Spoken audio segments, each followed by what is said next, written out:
So what I've given you is examples of two different term sheets, one for a seed financing and one for a Series A financing. What you call things is irrelevant. You can call it Series Purple. You can call it Series 9. It doesn't matter what you call it. The names are somewhat irrelevant. But the thing, I think generally people think seed, relatively low valuation. We don't know much about this company, so we're going to come in. We're going to ask for some terms, not anything too terribly heavy-handed, but we're going to ask for something. Series A, you've probably already done a Series Seed. The company's a little farther along, higher valuation. They're going to give you more money. They want more stuff in exchange for their money. All right.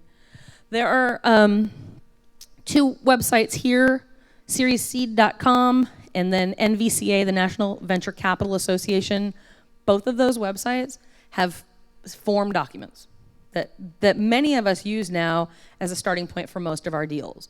And I think probably 80% of the seed deals that I've done, we're using the Series Seed docs as the starting point. And so in the term sheet that I gave you for seed financing, it actually says there as one of the terms, there'll be the docs from SeriesSeed.com, with the exceptions being the things that are otherwise enumerated in the term sheet. So it would be really good for you guys to take a look at those. The ones definitely on the NVCA form, they're annotated. So there's a lot of explanations. There's lots of alternatives. You know, if you want this, pick this one. If you want this, pick that one. And it would be important to understand them and how they work. You and the investors are going to have a conversation about various things, what the terms are. So they're going to give you $1 million, $2 million, $20 million. In exchange for that, you're going to give them shares equal to some percentage of your company and all these other rights. In the negotiation of a term sheet, if not at any point prior in the existence of your company, do not sign a term sheet without talking to a lawyer. Do not sign a term sheet without talking to a lawyer. Unless you really understand what it is that you're agreeing to. And nothing in the term sheet is generally binding except the no-shop provision at the end, which basically says, if you sign my term sheet, you can't go talk to anybody else about money for a period of some number of days or weeks or months. And the confidentiality obligations. So anything that you learn about the investor, anything the investor learns about you, that has to be kept confidential. The rest of the deal isn't binding, so they don't have to invest. This is this term sheet where we've all agreed to these terms, subject to completion of a bunch of stuff, right? They're going to do diligence to make sure that what they think they're buying is really what they're buying. They're going to check you out. Sometimes at some point, they may actually do a background check on you, so don't be surprised by that. For some investors, that is pretty standard. But it really is just mostly an outline of what your financing documents are going to contain. Like I said, what is the security? Series Seed, Series A, Series 42, generally preferred stock. What's the price? Whether or not they're going to put somebody on the board, insist to put somebody on your board. Whether they're going to put any additional restrictions on your founder stock, registration rights, whole series of things. Exclusivity, which I said was binding, no shop. Usually 4 to 6 weeks, because you can usually get a financing closed in 4 to 6 weeks. If it takes longer than that, you start getting nervous that you're going to lose the money, that these guys are going to go find something else to do. So you want to try and be somewhat expeditious. The big things that you talk about, the most important issues in a term sheet, valuation, dilution, right? So you today, you and your co-founders own 100%, right? 3 of you, right? 33% apiece, right? You own 100%. Somebody wants to give you $1 million. You guys, do any of you guys watch Shark Tank? Okay, so Shark Tank, right? Same thing, right? I'm looking for $750,000 for 4% of my company. God, those people are so stupid. It is amazing to me. It's like, at least come up with something realistic, right? So they're going to make a valuation. They're going to give you so much money, and that backs you back into how much of your company do they think they're buying for that amount of money, right? Heavily negotiated. Most importantly, invested. The other piece that falls into this, and we don't have a huge amount of time to talk about this today, is this concept of the option pool, right?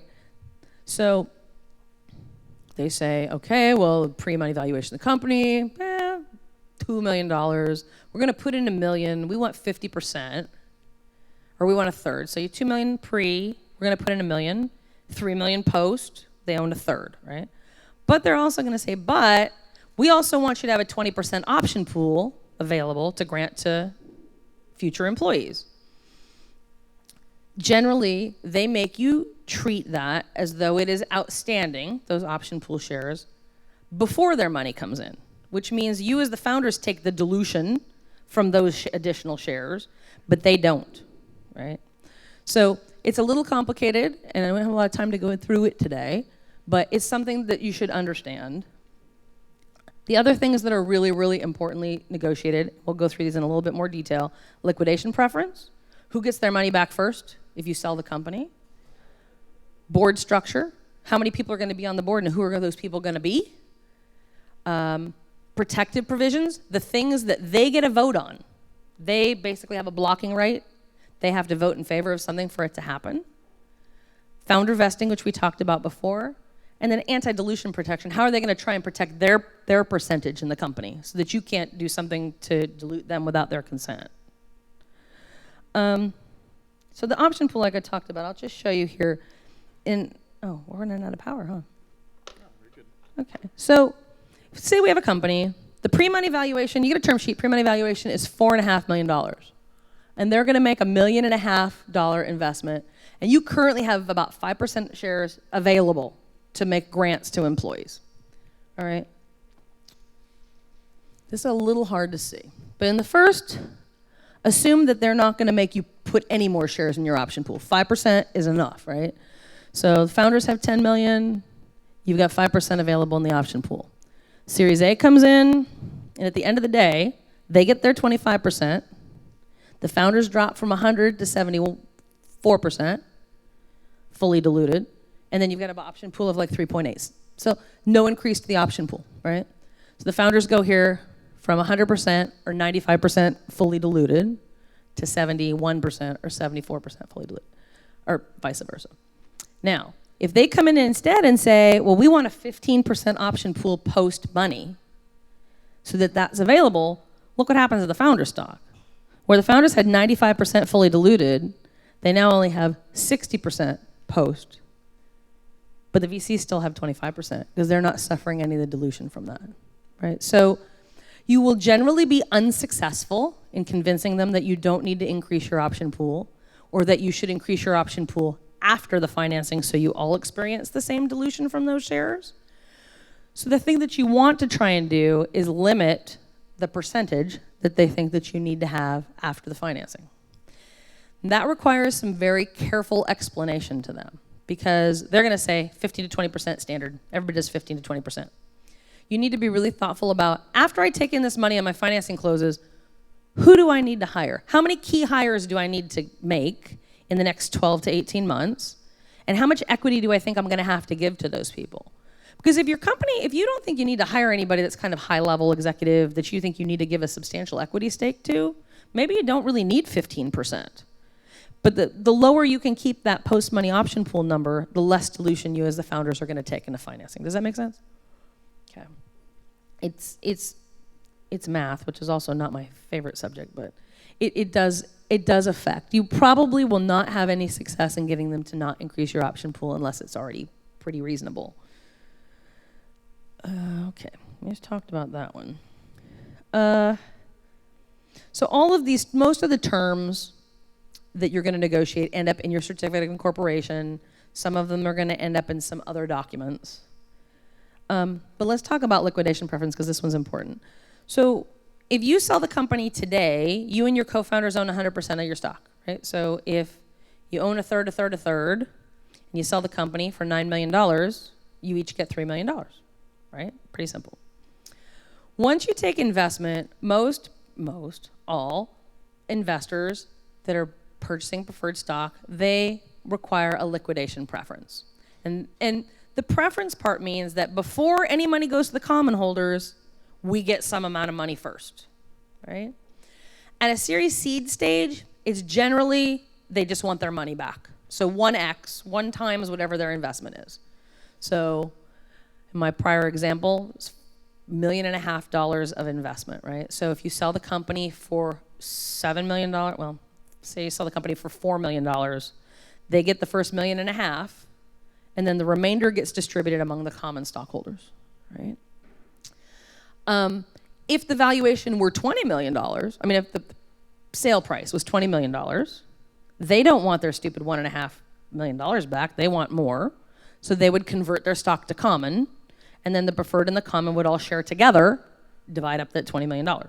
So they would be situated identically to the common holders, right? You all share in it together.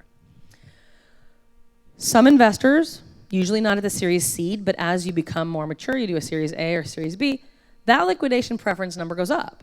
So it may be 1.5 times their original investment. It may be 2 times their original investment, maybe 3 times their original investment. And that money comes right off the top before any other money is distributed to the common holders. In addition to preference, there's this other thing called participation. And what participation says is that after we get our preference, we also get to participate in the distribution of the rest of the money.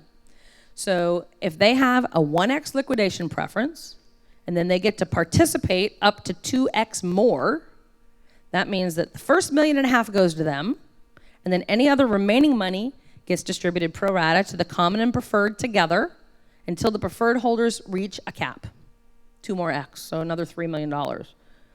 So participating preferred really brings down the money that gets spread to the common. So that's why liquidation preference is really important, because in a sale of the company scenario, they may be taking a lot of money in preference ahead of you getting paid any money. And then if they're also participating, they're continuing to share.